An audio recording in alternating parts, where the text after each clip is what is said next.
কিন্তু কুলো গাছে লাগাতে এসেছি জানলাগুলো দেখো রেডি হয়ে গেছে, কবে হবে এটা দিয়েছি মানানো হয়ে গেছে। ওই জানলাগুলো ফিটিং হবে, এই যে দেখতে পেয়েছো এইদিকে ফিটিং হবে, দুটো জানলা ফিটিং করবো।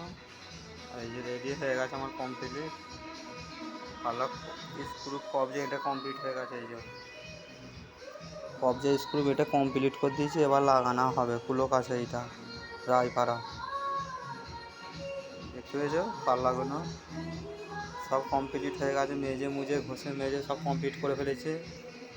এবার এগুলো লাগানো হবে, এই যে এখানে যন্ত্রপাতি করে এই জানলাটা যে ফিটিং হবে আর এই জানলাটা ফিটিং হবে, দুটো জানলা ফিটিং হবে এখানে।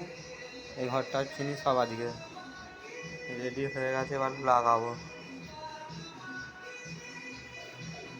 দেখতে থাকো, আমি পাল্লাগুলো এবার ফিটিং করবো। সব কবজা আটা রেডি হয়ে গেছে, ফিটিং করে এবার ফিনিশ করতে হবে। সব চেঁচে চুলে মানানো হয়ে গেছে, মাইনে কবজা আটা হয়ে গেছে। এবার খালি ঝোলাবো, ঝুইলে রিংওয়ালা আঁটবো, ছিটিয়ে আঁটবো, কমপ্লিট হয়ে যাবে।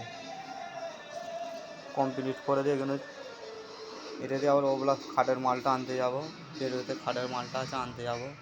এই জানলা দুটো বেলা কমপ্লিট করে দিচ্ছি, যে খাটের মালটা এনে তোমার ঘরে ভিডিওটা দেখাবো, ছাড়বো আর কি।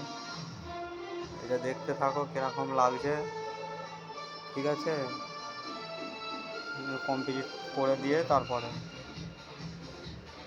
এইটার ওইটা ওই জানলাটা এই যে দুটো জানলা ফিটিং হবে।